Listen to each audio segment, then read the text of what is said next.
رمضان رمضان کا فیضان اللہ کا احسان ہم سب کا پاکستان.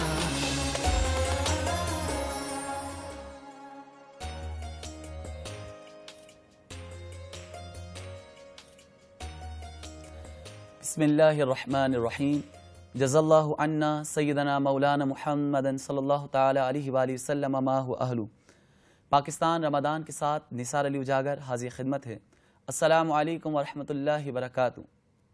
ناظرین محترم، کیا جاننے والے اور انجان برابر ہو سکتے ہیں؟ کیا علماء اور جہلا برابر ہو سکتے ہیں؟ میرے آقا صلی اللہ تعالی علیہ وسلم ارشاد فرماتے ہیں، رشک کے قابل دو ہی آدمیوں کی زندگی ہے. ایک وہ مالدار جو اللہ کی راہ میں اپنا مال خرچ کرتا ہے، اور دوسرا وہ عالم دین جس کو اللہ تعالیٰ نے حکمت یعنی علم دین عطا فرمایا. وہ اس سے فیصلے کرتا ہے اور دوسروں کو اس کو سکھاتا ہے. فاروق اعظم رضی اللہ تعالیٰ عنہ ارشاد فرماتے ہیں، اس امت میں منافق علم والے سے بہت ڈرتا ہوں. پوچھا گیا وہ کون ہے؟ فرمایا زبان کا عالم مگر دل اور عمل دونوں کا جاہل، دونوں سے عاری. ابو ہریرہ رضی اللہ تعالیٰ عنہ سے پوچھا، میں ارادہ کرتا ہوں کہ علم دین حاصل کروں مگر ڈرتا ہوں کہیں سے برباد نہ کر دوں. تو فرمایا علم چھوڑنا بھی اسے برباد کر دینا ہے. تو علم حاصل کرتے رہیے، علم سے پیار کیجیے، علماء سے پیار کیجیے. علم نہیں ہوگا تو عمل کیا ہوگا، اور جب اخلاص نہ ہوگا تو عمل قبول کیسے ہوگا؟ اس موضوع میں گفتگو کریں گے. ہمارے ساتھ نہایت معتمد، مستند، معتبر عالم دین ہے. نہایت میٹھا اور شیریں لہجہ ہے، لفظ لفظ دل میں اتر جاتا ہے. میرے مراد علامہ مولانا ڈاکٹر کوکب نورانی اوکاڑی صاحب. السلام علیکم ورحمۃ اللہ. جی وعلیکم السلام ورحمۃ اللہ. مزاج خیریت سے ہیں حضرت؟ الحمدللہ. اجازت شروع کریں؟ جی بسم اللہ. علامہ صاحب کی اجازت سے آیت قرآنی سے آغاز کرتے ہیں. قرآن دستور حیات ہے، قرآن منشور کائنات ہے. آیت قرآنی سے آغاز کرتے ہیں. ہمارے ساتھ موجود ہے زینت القرہ جناب قاری محمد حسین آرائی صاحب. السلام علیکم. وعلیکم السلام ورحمۃ اللہ. جی حضرت بسم اللہ فرمائیں. اعوذ باللہ من الشیطان الرجیم.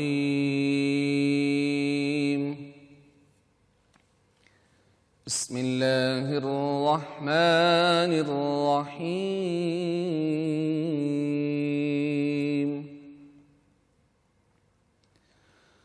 والذین ينفقون أموالهم رئاء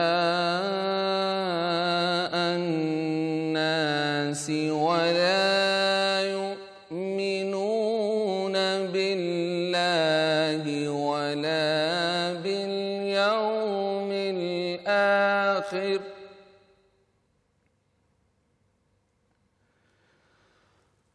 ومن يكن الشيطان له قرينا فساء قرينا.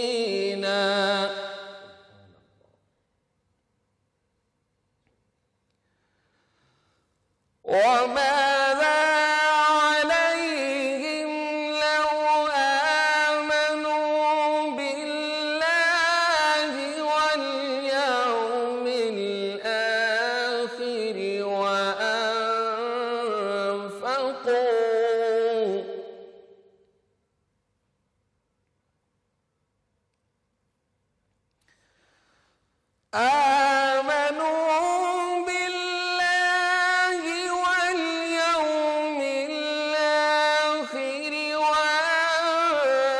وأنفقوا مما رزقهم الله.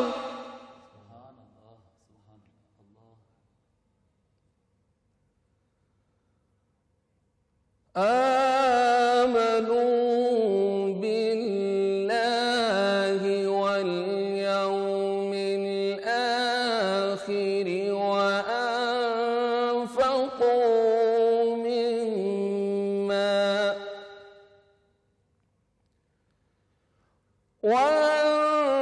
أنفقوا مما رزقهم الله وكان الله بهم عليما صدق الله العظيم سبحان اللہ ترجمہ سبحان اللہ ماشاء اللہ میں پناہ مانگتا ہوں اللہ کی شیطان مردود سے۔ اللہ کے نام سے شروع جو بڑا مہربان نہایت رحم والا ہے۔ اور وہ جو اپنے مال لوگوں کو دکھاوے کو خرچ کرتے ہیں اور ایمان نہیں لاتے اللہ اور قیامت پر، اور جس کا ساتھی شیطان ہوا تو کتنا برا ساتھی ہے، اور ان کا کیا نقصان تھا اگر اللہ اور قیامت پر ایمان لاتے اور اللہ کے دیے سے اس کی راہ میں خرچ کرتے، اور اللہ ان کو جانتا ہے۔ وآخر دعوانا ان الحمد للہ رب العالمین۔ سبحان اللہ سبحان اللہ۔ بہت خوبصورت انداز میں تلاوت فرما رہے تھے جناب محمد حسین آرائی صاحب۔ ہم علامہ صاحب کی طرف چلتے ہیں اور سوال کرتے ہیں علامہ صاحب، دیکھیں بخیل کی طرف اشارہ کیا گیا اور سخی کی طرف اور دکھاوا، تو کیا فرماتے ہیں کیا بخیل بھی ریاکار ہو سکتا ہے یا سخی ریاکار ہے؟ بسم اللہ والحمد للہ والصلاة والسلام علی رسول اللہ۔ اجاگر صاحب، انسان کو اللہ تعالیٰ نے عقل بھی عطا کی ہے اور فہم بھی۔ سبحان اللہ، بے شک اس کے اندر کتنی خوبیاں ہیں، وہ کسی چیز کو پرکھنے جانچنے میں، اس کی پہچان کرنے میں کتنی صلاحیتیں استعمال کرتا ہے، یہ انسان پر خود آشکار ہے، چھپا ہوا نہیں ہے۔ تجارت کرتا ہے یا اپنے مفاد کی بات ہوتی ہے تو کس طرح ذہانت کا مظاہرہ کرتا ہے۔ اسی انسان کو یہ بھی معلوم ہے کہ ہر وہ چیز جس میں کوئی ملاوٹ ہو جائے، خواہ وہ غذا ہو یا عمل ہو، اس کی افادیت ہی ختم نہیں ہو جاتی بلکہ یہ کہ وہ نقصان دہ ہو جاتا ہے۔ بالکل ایک تو ہوتا ہے نا کہ فائدہ ختم ہو گیا، بلکہ وہ نقصان دہ بن جاتا ہے۔ بالکل ایسا۔ میں کسی سے سچ بولنا چاہتا ہوں اور سچ ہی بولنا چاہیے، لیکن سچ بولنے کا بھی کوئی سلیقہ ہوگا، کوئی طریقہ ہوگا، کچھ آداب ہوں گے جن کو ہم مینرز ایٹیکیٹس کہتے ہیں۔ یہ اسلام میں جتنی اس کی رہنمائی ہے دنیا کے کسی دین و مذہب میں نہیں ہے۔ بالکل ایسا۔ اب سوال یہ ہوتا ہے کہ میں ایک بات دوسرے پر ظاہر کرنا چاہتا ہوں تو میری کوئی نہ کوئی نیت ہوگی، یا تو میرا یہ مقصد ہوگا کہ یہ سن کر یہ بھی کرے، یا لوگوں کو معلوم ہو کہ یہ بھی کوئی نیکی ہے اور ایسا بھی کرنا چاہیے۔ اس کو ہم ترغیب کہتے ہیں۔ کبھی ہم کسی چیز کا بیان کرتے ہیں ترہیب کے لیے، ترہیب کے معنی اس سے روکنا ہوتا ہے کہ یہ لوگ اس سے بچیں، اور کبھی ہم اللہ کی نعمت کا بیان کر رہے ہوتے ہیں، سبحان اللہ، تحدیث نعمت، سبحان اللہ، جس کو عربی میں تحدیث نعمت کہتے ہیں۔ تحدیث کا مطلب بیان کرنا ہوگا، نعمت یعنی اللہ کی نعمت جو مجھ پر ہوئی ہے کہ یا اللہ تعالیٰ نے بڑا کرم کیا، مجھے حج کی سعادت دی، بڑی مہربانی کی، مجھے عمرے کی سعادت ملی، بڑی مہربانی کی، مجھے قرآن شریف پڑھنے کا۔ تو یہ اس طرح بیان، لیکن کہیں دکھاوا چھپا ہوا نہ ہو، نعمت کا اظہار ہو، صرف اس کی نعمت کا بیان، اور وہ بھی شکر کے طور پر، سبحان اللہ، شکر کے طور پر، فخر کے طور پر نہیں۔ میرے پیارے نبی پاک صلی اللہ علیہ وسلم فرماتے ہیں انا قائد المرسلین یوم القیامہ ولا فخر، میں قیامت کے دن تمام رسولوں کا سردار ہوں گا اور اس پر کوئی فخر نہیں۔ تو یہ تعلیم ہے۔ تو اب ہمیں اظہار، مثلا ٹیلی ویژن ہے، ہمارا میڈیا ہے، اخبار ہیں، بہت سی باتوں کے لیے ترغیب کے لیے، ترہیب کے لیے کہی جاتی ہیں، ماں باپ کہتے ہیں، استاد کہتے ہیں۔ تو اب اس نیت کا فیصلہ لازمی بات ہے، انسان کا سب سے بڑا اس کے اندر جو مفتی، اس کا ضمیر بیٹھا ہے، اس سے فتویٰ تو فوراً مل جاتا ہے نا، کیونکہ اچھا ہے تو خوش ہوتا ہے، ورنہ دل کھٹکتا ہے. اس کے بارے میں بھی احادیث میں رہنمائی ہے. تو ہم خود پہلے جانچ لیتے ہیں. اچھا میں جھوٹ سے اگر خوش ہو رہا ہوں تو اس کا بھی مجھے اندر تو پتہ ہے، بھلے میں دکھانے کو کچھ کر رہا ہوں. تو وہ کام قربانی ہو، نماز ہو، زکوٰۃ ہو، حج ہو، میرا کسی کے لیے مسکرانا ہو، کسی کو میں اللہ کی راہ میں کچھ دے رہا ہوں، اگر مقصد دکھاوا ہے، لوگوں کی نظروں میں اچھا ہونا ہے، تو میں نے اپنا عمل برباد کیا ہے. یعنی اپنا دکھاوا کر دیا تو عمل برباد ہو گیا. ایک کالر کو شامل کرتے ہیں. علامہ صاحب السلام علیکم ورحمۃ اللہ. وعلیکم السلام. عامر بھائی کیسے ہیں آپ؟ ہلو. جی جی بہن پوچھیے سوال. عامر بھائی سب سے پہلے تو میری طرف سے آپ کو اور تمام امت مسلمہ کو رمضان کی بہت بہت مبارک ہو. خیر مبارک. میرا سوال یہ ہے کہ نمود و نمائش انسان کی فطرت میں شامل ہے. اگر یہ جذبہ اتنا برا ہے تو اسے قابو میں رکھنے کے لیے کیا تدبیر اختیار کرنی چاہیے؟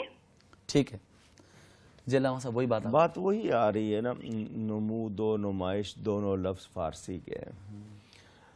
اس میں اردو میں ہم نے دکھاوا کہہ لیا، انگلش میں شو آف کہہ لیا، عربی میں اس کو ریاکاری بولتے ہیں. کاری کا لفظ فارسی کا ریان ناس قرآن کی آیت ابھی قاری صاحب نے پڑھی ہے. اب میں ایک بات سنانے لگا ہوں اپنے ناظرین کو، سامعین کو. سبحان اللہ. کہ مجھ سے ایک نیکی ہوئی، اللہ تعالیٰ کی دی ہوئی توفیق سے میں نے ایک نیکی کی. نیکی کر کے میں نے اس کا ایک مرتبہ بیان کیا لوگوں کے سامنے، تاکہ لوگوں کو پتہ چلے کہ میں نے یہ نیکی کی ہے. میرے ایک مرتبہ بیان کرنے سے اس کا آدھا ثواب ختم.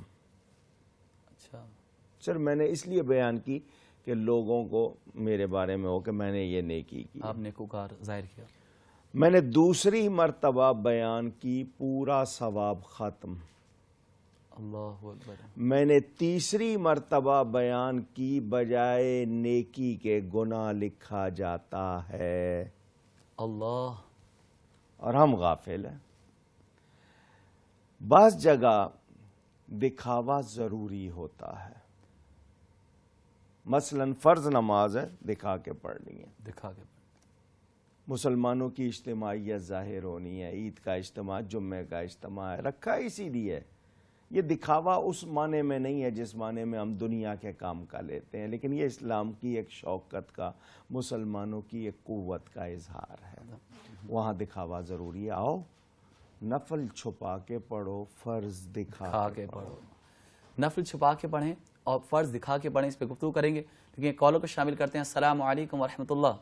وعلیکم السلام ورحمۃ اللہ. کیسے ہیں سر؟ الحمدللہ. اصغر علی بات کر رہا ہوں. علامہ صاحب کو نہایت تکریم کے ساتھ سلام کے بعد عرض کروں گا کہ ایک تو اتنے نازک اور اہم مسئلوں پر آپ ہماری رہنمائی فرماتے ہیں، پروردگار آپ کو اس کا صدقہ جاریہ عطا فرمائے. بہت شکریہ. دوسرا یہ ہے کہ میں 71 کے قریب ہوں، یا 72 ہو جاؤں گا. تو مجھے بتائیے کہ اگر مسوڑوں سے خون آنا رہتا ہو ہمیشہ اور وہ بند ہی نہ ہوتا ہو نہایت ہی دواؤں کے باوجود، تو اس عالم میں میرا روزہ قبول ہے حضرت ہوگا اللہ کے حضور میں؟ ٹھیک ہے ٹھیک ہے جان. بہت شکریہ. اس سوال کا جواب یا ہم اپنے موضوع کو ملائیں؟ دونوں موضوع پہ رہیں. اچھا میں یہاں اس کے ساتھ یہ بھی مثال کر دیے آپ کے ذریعے یہ بات ناظرین کو کہنا چاہتا ہوں. حالانکہ یہ انتظامیہ کا ذمہ ہے، لیکن ہم چونکہ دین کی خدمت کے لیے بیٹھے ہیں. ناظرین کو معلوم ہو کہ یہ جس چینل پہ ہم بیٹھے ہیں یہ ایک نیوز چینل ہے، اور آپ کو پتہ ہے تجارتی حوالے سے اشتہاری وقفے آتے ہیں. وہ ہر ایک چینل کی مجبوری ہوتی ہے. ان کو اسی طرح آمدنی ہوتی ہے، اسی سے اسٹاف کو وہ خرچہ دیتے ہیں، تو یہ تو ان کی ہو گئی مجبوری. نیوز چینل پہ اچانک خبر آ جاتی ہے، کوئی پروگرام ہوتے ہیں، اس کی وجہ سے ان لوگوں کو اس کو کور کرنا پڑتا ہے. تو مقصد اس میں قرآن حدیث کا روکنا نہیں ہوگا، لیکن یہ کہ وہ ایک آپ کی روٹین کا. تو ہم تو یہ نہیں چاہیں گے، بلکہ لوگوں سے بھی یہی ہوگا کہ رمضان میں کوشش کریں کہ ایسے موقعوں پر لوگوں کو زیادہ تر دین کا پیغام پہنچے. لیکن کہیں اگر کوئی خلل آ جاتا ہے تو وہ ہماری اس کو نہ سمجھیں کہ ہم کر رہے ہیں، وہ مجبوری ہے، اس پہ درگزر کریں۔ کوشش یہ کرنی ہے انسان نے کہ وہ اللہ کے لیے جو بھی کام کرے عمدگی سے کرے۔ سبحان اللہ۔ روزہ رکھنا ہے تو عمدگی سے، نماز پڑھنی ہے تو عمدگی سے، مقصد دکھاوا نہیں ہے، مقصد عمدگی ہے۔ اب یہ کیسے ظاہر ہو، یہ میں نے کہا نا آپ کا اندر بتاتا ہے۔ ایک شخص قرآن کریم پڑھ رہا ہے آواز کے ساتھ، دوسرا پڑھ رہا ہے پست کر کے، آواز کو ہلکا کر کے۔ میرے نبی پاک صلی اللہ علیہ وسلم دونوں سے پوچھ لیتے ہیں، صحابہ کے حوالے سے روایت موجود ہے، تم اونچی کیوں پڑھ رہے تھے، تم آہستہ کیوں پڑھ رہے تھے؟ وہ جو اونچی پڑھنے والا ہے وہ کہہ رہا ہے کہ میں چاہ رہا تھا کہ دوسروں کو بھی ان کے کان میں کلام اللہ جائے، ان کو بھی ثواب ملے، فائدہ ہو۔ تم ہلکا کیوں پڑھ رہے تھے؟ کسی کی نیند خراب نہ ہو کوئی ہو۔ تو اب حضور نے دونوں کی نیت کے مطابق دونوں کے عمل کو خیر فرمایا، دونوں کو خیر فرمایا۔ اسی پہ گفتگو کریں گے ناظرین، مگر یہاں وقت ہوا ہے ایک مختصر وقفے کا۔ آپ کہیں نہیں جائیں گے، آپ ہمارے ساتھ رہیں گے۔ رمضان کا فیضان، اللہ کا احسان، ہم سب کا پاکستان۔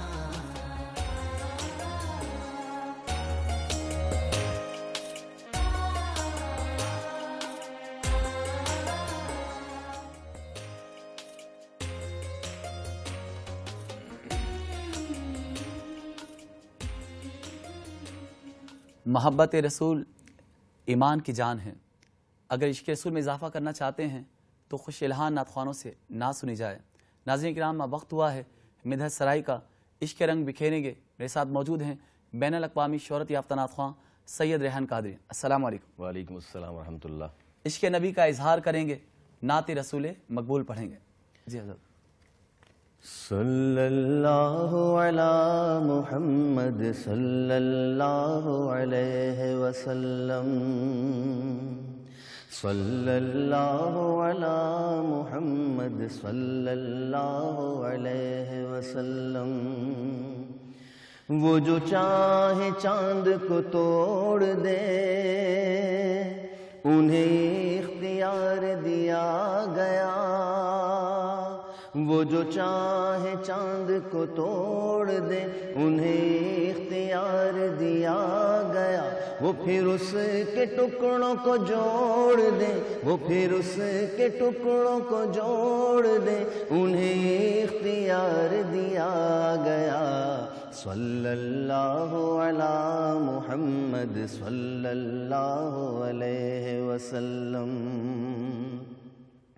جو علی کی عصر قضا ہوئی تو وہ وقت پر ہی ادا ہوئی۔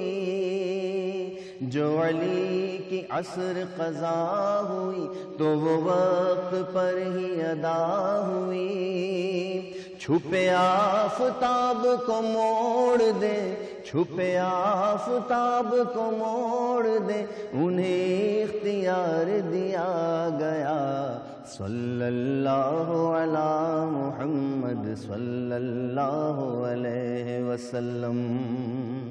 اور رمضان کے روزے کے حوالے سے خوبصورت شعر۔ دیرے آیت ان کو کہ آئے تھے، جو صحابی روزے کو توڑ کر، دیرے آیت ان کو کہ آئے تھے، جو صحابی روزے کو توڑ کر۔ وہ سزا کی حد سے بھی چھوڑ دیں، وہ سزا کی حد سے بھی چھوڑ دیں، انہیں اختیار دیا گیا۔ صلی اللہ علی محمد صلی اللہ علیہ وسلم۔ اور مقطع کہ لکھو نازش ان کا یہ معجزہ کہ کسی کی آنکھ نکل گئی۔ لکھو نازش ان کا یہ معجزہ کہ کسی کی آنکھ نکل گئی، وہ لعاب پاک سے جوڑ دے انہیں اختیار دیا گیا۔ صلی اللہ علی محمد صلی اللہ علیہ وسلم۔ معجزہ میرے نبی کا کہہ دیا تو ہو گیا۔ سید ریحان قادری صاحب پڑھ رہے تھے۔ ایک کالر کو شامل کرتے ہیں۔ السلام علیکم ورحمۃ اللہ۔ السلام علیکم۔ وعلیکم السلام۔ جی بہن کون اور کہاں سے؟ جی میں بختیار بات کر رہی ہوں۔ جی جی میں نے یہ پوچھنا ہے کہ میں نے 2 مرتبہ رشتہ بھیجا ہے اس نے جس سے میں شادی کرنا چاہتی ہوں، لیکن گھر والے نہیں مان رہے۔ کیا کوئی ایسا وظیفہ ہے جس سے گھر والے مان جائیں؟ ٹھیک ہے۔ میں بہت پریشان ہوں۔ جی علامہ صاحب 2 سوال تھے نا۔ اصغر علی کا جو سوال تھا، مسوڑے سے مستقل خون آتا ہے، اور ہماری بہن کا بعض عذر سے مراد ویسے اردو میں یا بہانے کا لفظ ہوتا ہے، اس میں ہم کمزوری کہہ لیں، کوئی ریزن، وجہ جو ایسی ہو جس کا علاج نہ ہو پا رہا ہو، ٹھیک ہے، اور وہ انسان کو تکلیف بھی دے رہی ہو، تو ایسی حالت میں روزہ چھوڑنے کی گنجائش ہے۔ ٹھیک ہے، وہ چھوڑ دیں، چھوڑ۔ اور جب کبھی ٹھیک ہوں تو قضا کر لیں، اور ٹھیک ہونے کی امید نہیں ہے تو پھر فدیے دے دیں۔ جس کو صحت کی امید ہے وہ فدیہ نہیں دے گا، وہ روزہ رکھے گا۔ ٹھیک ہے۔ ان کا وہ بتا رہے ہیں 72 برس کی 71 عمر ہو جی گئی ہے، اور وہ خون کیا حلق سے نیچے اترتا ہے تھوک میں، اور اگر وہ حلق سے نیچے نہیں اترتا تو کوئی مسئلہ نہیں، کوئی مسئلہ نہیں۔ اصل چیز یہ ہے کہ اس کا حلق سے نیچے اترنا۔ ٹھیک ہے۔ تو اگر وہ ایسا ہے کہ ان کی کوئی ایسی حرکت ہے منہ ہلانے کی یا کوئی، اس میں احتیاط کریں، اور وہ جتنا خون اگر آ رہا ہے تو وہ باہر جائے، اندر نہ جائے، تو روزے پہ کوئی اثر نہیں سبحان پڑے گا۔ اور ہماری بہن نے جو سوال کیا بھی، انہوں نے تو اپنی ایک کمزوری بیان کی ہے کہ رشتے آتے ہیں اور وہ ہوتے نہیں، تو میں ایسے تمام لوگوں سے کہوں گا کہ ایک تو روز نماز حاجت پڑھنے کی عادت ڈالیں، سبحان اللہ، 2 رکعت نماز حاجت، اسی طرح نماز غوثیہ ہے، نماز خیر ہے، ورنہ 2 رکعت نماز حاجت پڑھ کے جو حدیث شریف میں دعا بتائی گئی ہے وہ روز کا معمول بنائیں۔ سبحان اللہ، سبحان اللہ۔ اور جن کی شادیاں نہیں ہوتی ہیں 2 وظیفے ان کو بتا دوں۔ ایک تو آیت نمبر 36 سورہ یاسین کی، آیت نمبر 36، یہ 100 مرتبہ آپ نے روز پڑھنی ہے، اکٹھی پڑھ لیں یا 5 نمازوں میں بانٹ لیں، سبحان اللہ، اور 5 نمازوں کے بعد 10 مرتبہ پڑھ لیں، تو رات کو سوتے ہوئے 50 دفعہ پڑھ لیں۔ ٹھیک ہے، ماشاء اللہ، اور دوسرا آپ نے استغفار، سبحان اللہ، سبحان اللہ، یعنی استغفار کثرت کے ساتھ کیجیے، اور سورہ یاسین کی آیت نمبر 36 یہ 100 مرتبہ آپ کو پڑھنی ہے۔ السلام علیکم ورحمۃ اللہ۔ ہیلو، وعلیکم السلام۔ جی بہن کون اور کہاں سے بات کر رہی ہیں؟ میں نام تو نہیں بتاؤں گی، لیکن اسلام آباد سے بات کر رہی ہوں۔ ٹھیک ہے بہن۔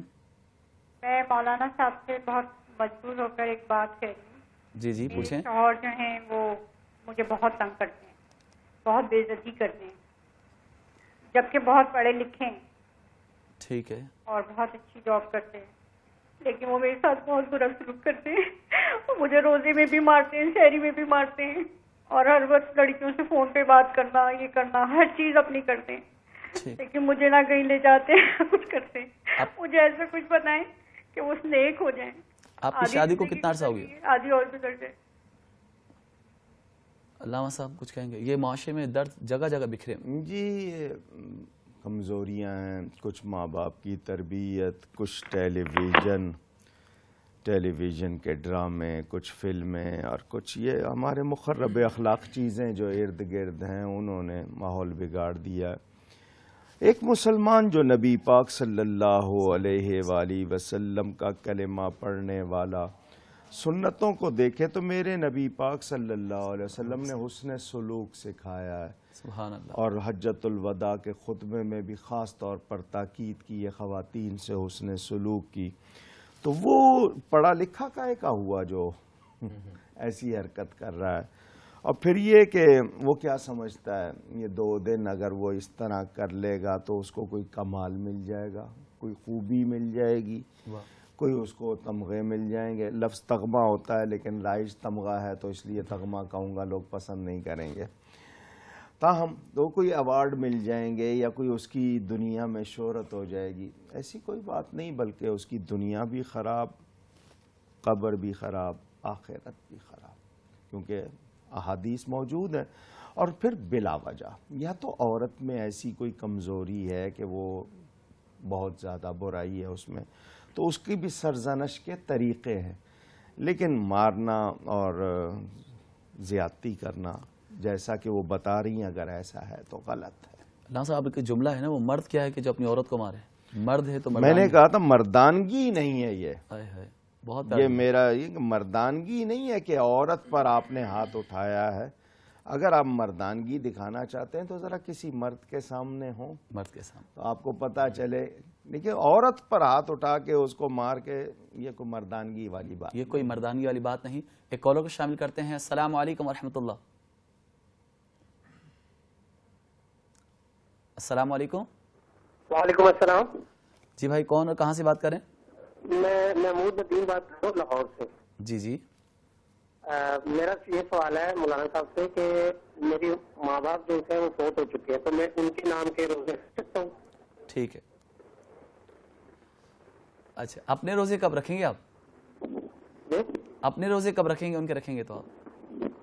نہیں, ان کے جس طرح 5 میں رکھ دیتا ہوں, 5 والدہ کے نام کے رکھتا ہوں, 5 والد کے. تو بھائی اس میں مسئلہ سن لیجئے کہ فرض عبادت کسی دوسرے کی طرف سے ہم اس طرح نہیں کر سکتے. آپ جب کبھی نفلی روزہ رکھیں ان کی طرف سے رکھ سکتے ہیں. ہاں حج ان پر ہے تو وہ ان کی طرف سے ادا کریں گے, قرض ہے تو ان کی طرف سے ادا کریں گے, لیکن فرض عبادت نہیں. آپ جب کبھی نفل عبادت کریں, نفل کہتے ہیں اضافی عبادت کو رضاکارانہ جو کی جاتی ہے. فرض واجب جو ہے وہ تو لازمی ہے, نفل کہتے ہیں اضافی ایکسٹرا کو. وہ آپ جب بھی کسی کو پیسے دے رہے ہیں خیرات کے, زکوٰۃ کے نہیں, ویسے دے رہے ہیں کسی کو, تو وہ آپ ان کی نیت, ماں باپ کی نیت کر لیں تو آپ کے ثواب میں کمی نہیں ہوگی, ان کو بھی مل جائے گا. علامہ صاحب نے کہا کہ حج بدل ہے, تو پہلے وہ اس پر حج فرض ہے تو وہ کرے گا یا حج بدل کرے گا؟ اس کی صورت یہ ہے کہ وہ جاتا ہے مثال کے طور پر پہلی مرتبہ اور اس حالت میں بالغ ہے, عاقل ہے, اس پر خود حج فرض ہے, تو میں اس وقت تو یہ کہوں گا پہلے اپنا کرے. ٹھیک. اور اگر اس میں یہ ہے کہ وہ عمرہ ان کی طرف سے اس وقت کر لے اور بعد میں حج, کیونکہ وہ عمرے میں ان کی طرف سے پہل کر سکتا. جی ماشاء اللہ. اچھا علامہ صاحب یہ سوال کر رہا تھا کہ جو ریاکاری, نمود و نمائش یہ ہمارے اندر بڑھتی چلی جا رہی ہے, تو اس کی ایک صحیح ڈیفینیشن کیا ہے, تعریف کیا ہے, اور اس کی روک تھام کس طرح ہو سکتی ہے؟ جہالت ہر برائی کا سبب ہوتی ہے. جہالت. کوئی جاننے والا بھی اگر برائی کر رہا ہے تو وہ اپنے علم کی نفی کر رہا ہے نا. بالکل بالکل ایسا ہے. اگر علم اور اس کی توجہ ہوتی تو پھر وہ کیوں کرتا. کچھ لوگ کہتے ہیں جی پرانے جو لوگ تھے وہ اجڑ معاشرہ تھا, گنوار لوگ تھے, تہذیب یافتہ نہیں تھے, سویلائز نہیں تھے, ان کے لیے سزائیں سخت تھیں تو اچھی تھیں. اب تو لوگ پڑھ لکھ گئے. تو میں ایسے لوگوں سے پوچھوں گا کہ عالم پڑھے لکھے کا عمل زیادہ قابل گرفت ہے یا نادان کا؟ آپ کہیں گے نادان ہے, ناسمجھ ہے, وہ تو انجام جانتا نہیں ہے کہ اس کے اثرات کیا ہوں گے کیا نہیں ہوں گے. تو اس کا عمل تو زیادہ قابل گرفت ہے جب آپ ان کو اجڑ کہہ رہے ہیں معاذ اللہ, اور ان کے لیے کہہ رہے ہیں کہ سزائیں سخت. تم پڑھے لکھوں کے لیے تو اس سے زیادہ سخت ہونی چاہیے, اس سے زیادہ سخت ہونی چاہیے. بالکل. اعتراض کرنے والوں کو اصل میں سوچنا چاہیے. ریاکاری بنیادی طور پر جس کو ہم دکھاوا کہتے ہیں, شو آف کہتے ہیں, اس کا فیصلہ 2 طرح ہوتا ہے. میرے اندر کیا ہے, ایک عمل تو دکھاوے میں آئے گا, لیکن نیت کیا ہے اور مقصد کیا ہے. ٹھیک. نیت میرا صرف وہ عمل کرنا ہے, مقصد دکھاوا نہیں ہے, لیکن دکھاوا ہو رہا ہے, اس کو ہم دکھاوا نہیں کہیں گے. ٹھیک. لیکن آپ کی نیت بھی ہے اور اس عمل میں دکھاوے میں وہ عنصر بھی نظر آ رہا ہے, نظر بھی آ رہا ہے, تو اس کو تو کھلا ہوا لیکن دکھا. علامہ صاحب پوچھیں گے کہ لیکن ہم بدگمانی کر سکتے ہیں یا نہیں؟ ایک کالر کو شامل کرتے ہیں. جی ضرور. السلام علیکم ورحمۃ اللہ. جی وعلیکم السلام. مجھے میں اپنا نام بتانا نہیں چاہ رہی, ذرا ٹھیک ہے. ایک سوال پوچھنا چاہتی ہوں. جی پوچھیں. جی سوال یہ ہے کہ ایک خاتون ہے, ان کا ایک جوان بیٹا جو تھوڑا سا خود سر ہو گیا ہے, والدہ کی طرف متوجہ نہیں کرتا, والدہ بیوہ ہے اور والدہ بہت پریشان ہے. کوئی دعا ہو اگر بتائیے کہ وہ بیٹا ان کی فرما برداری کرے اور ان کی خدمت کرنا شروع ہو جائے. ٹھیک ہے.